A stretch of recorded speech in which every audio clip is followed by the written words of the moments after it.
नमस्कार दोस्तों, आज की तारीख है 3 अप्रैल 2026, दिन शुक्रवार और आज की हिंदी तिथि है बैसाख माह के कृष्ण पक्ष प्रतिपदा, जो कि सुबह 8:42 तक रहेगा।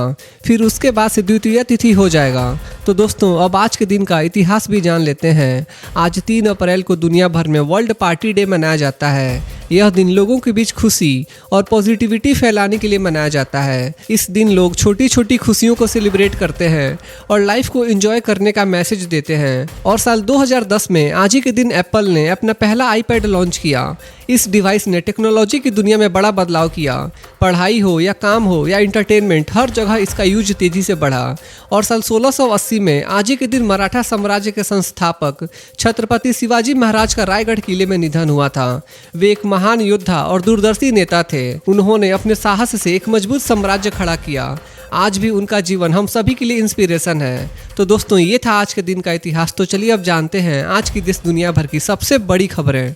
दोस्तों, अगर आपको छोटा और पोर्टेबल गैस सिलेंडर चाहिए तो इंडेन का 5 किलो FTL सिलेंडर यानी फ्री ट्रेड LPG सिलेंडर एक बढ़िया ऑप्शन है। इसकी सबसे खास बात यह है कि इसे लेने के लिए एड्रेस प्रूफ की ज़रूरत नहीं होती।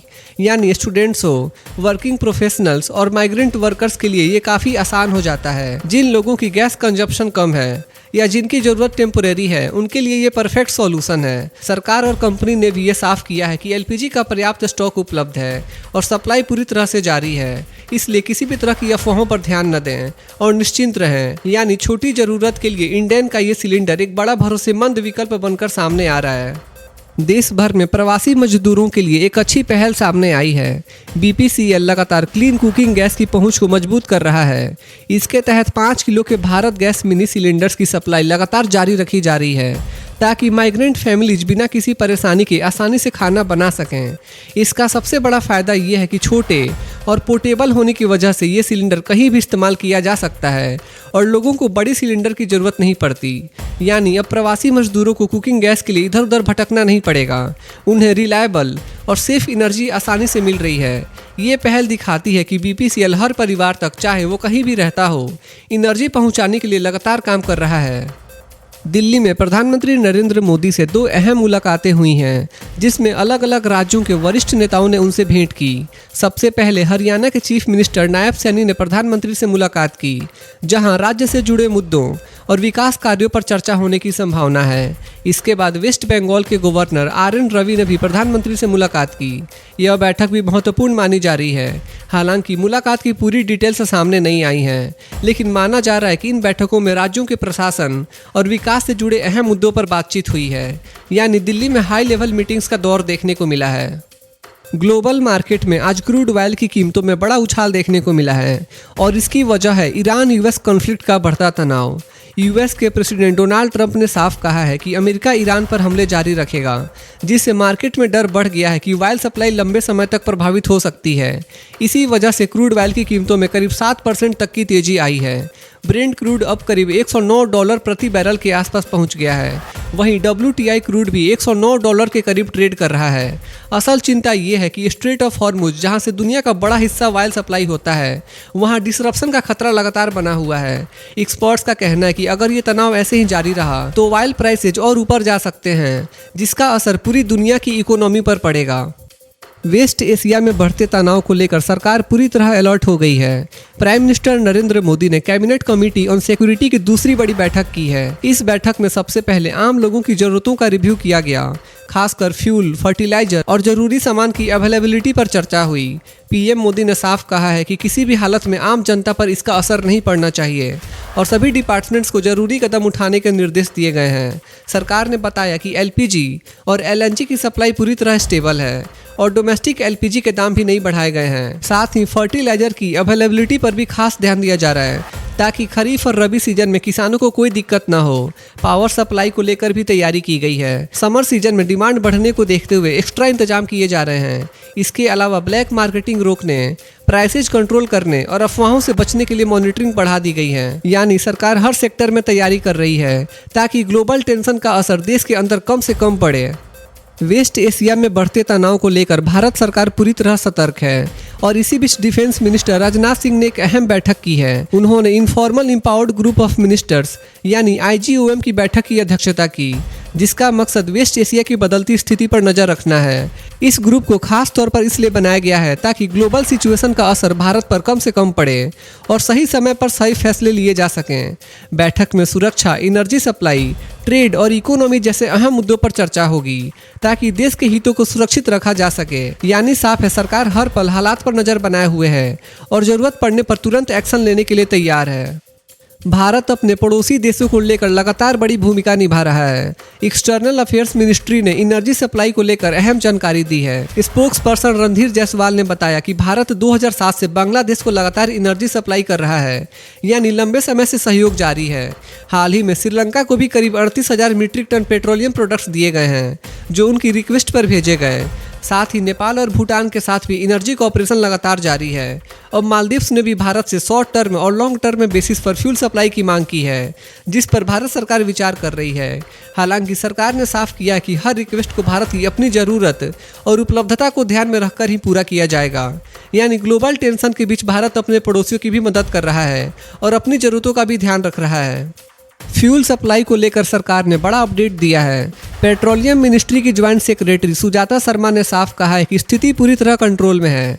उन्होंने बताया कि देश के पास क्रूड ऑयल का पर्याप्त स्टॉक मौजूद है और सभी रिफाइनरीज ऑप्टिमल लेवल पर काम कर रही हैं। सिर्फ इतना ही नहीं, सल्फर की सप्लाई को लेकर भी कोई कमी नहीं है, क्योंकि प्रोडक्शन पूरी कैपेसिटी पर चल रहा है। अब सबसे अहम बात यह है कि इंटरनेशनल मार्केट में उतार चढ़ाव के बावजूद भारत में पेट्रोल और डीजल के दाम नहीं बढ़ाए गए हैं।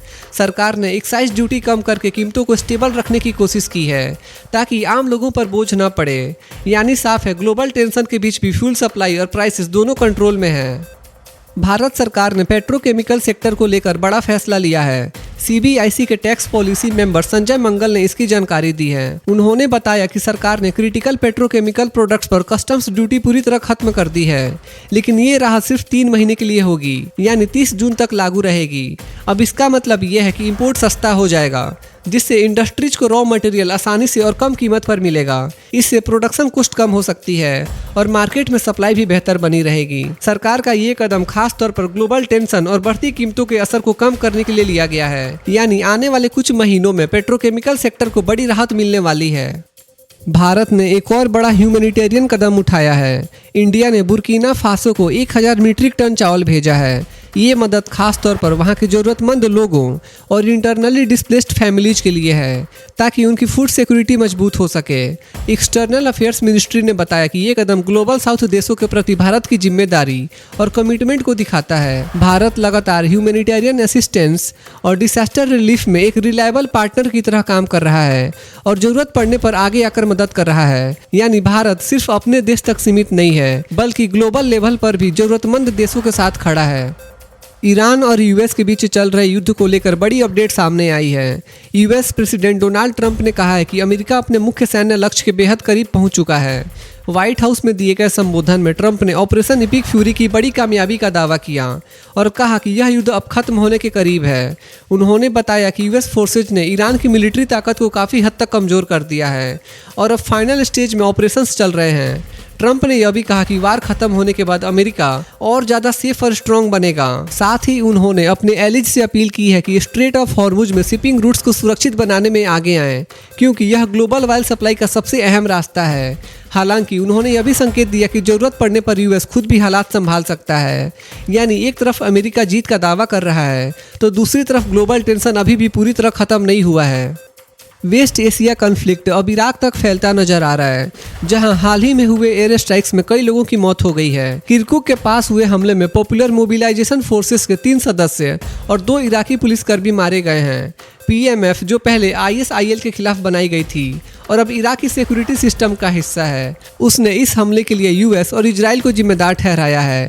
हालांकि अभी तक इसकी आधिकारिक पुष्टि नहीं हुई है। वहीं मसूल में भी एक और स्ट्राइक में 2 पुलिसकर्मियों की मौत हुई है। इसी बीच बगदाद में यूएस एम्बेसी ने बड़ा अलर्ट जारी किया है। कहा गया है कि अगले 24 से 48 घंटे में ईरान से जुड़े मिलिटिया ग्रुप्स हमले कर सकते हैं। टारगेट्स में अमेरिकन्स, होटल्स, एयरपोर्ट्स और एनर्जी इंफ्रास्ट्रक्चर शामिल हो सकते हैं।